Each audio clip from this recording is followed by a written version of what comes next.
Alright guys, today I want to talk to you about why I don't think you should be upgrading to the brand new iPad Pro in early 2020. Alright, if you guys haven't heard the news, Apple's actually released their brand new iPad in early 2020, which we knew was coming. And here's the updates that they actually did release, which is pretty much nothing, but I will go through them anyway. So they put a brand new wide-angle camera. They put a Lidar sensor in there for mapping out rooms for AR. They've also put a new microphone array. They've put a new A12Z Bionic chip. And that's pretty much it. I think that's all they've done. Now in terms of probably the biggest upgrade, which is the Lidar sensor, it actually maps out a room like Face ID maps out your face. This maps out rooms, which means for AR things are more apparent. It looks better for AR. It looks more realistic. You can put things properly down. It's just not as finicky as it is on the current iPhone 11 Pro and the iPad, the old one, and all that kind of stuff. I think the Lidar sensor is going to be huge, but not currently because it's just come out. There's not many applications that support it. The applications that do support it but don't take full advantage of it. I think once it does launch on the iPhone 12 coming later this year, I think there'll be a lot more applications that take more full support of this Lidar sensor, which will give it a whole lot, maybe a new life, and maybe there'll be better things with it. I'm not sure, but as of now, I don't think there's many proper applications that take full advantage of it. But the Lidar sensor is awesome. I think they've done really well with that. Now, the microphone array as well, they've got it on the 16-inch MacBook Pro that they released last year, and the microphones sound awesome on that. And then from what I've heard, the microphones on the new iPad sound amazing as well, so that's a really good update.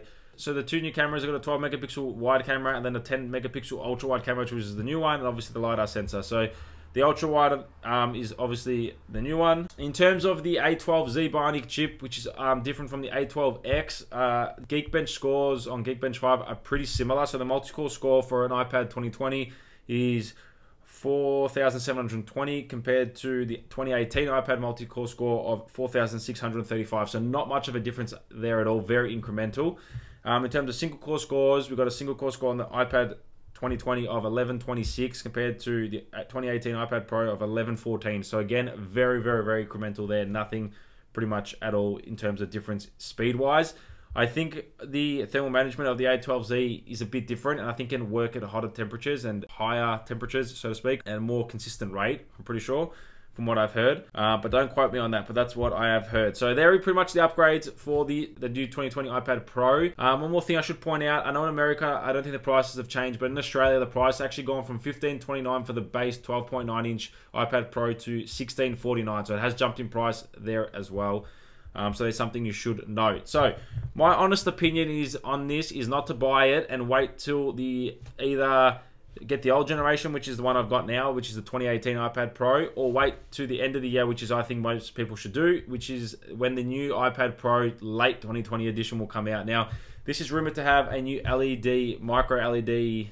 It's also rumored to have 5G and the new A14X chip as well, which is supposed to be 2 times faster than this current iPad now. So I honestly think this iPad is just like a buffer till we get to the new one. I honestly don't think it's even worth looking at the new one. It's just, I don't even know why they even updated to this one. They probably could have left it, but I'm not sure.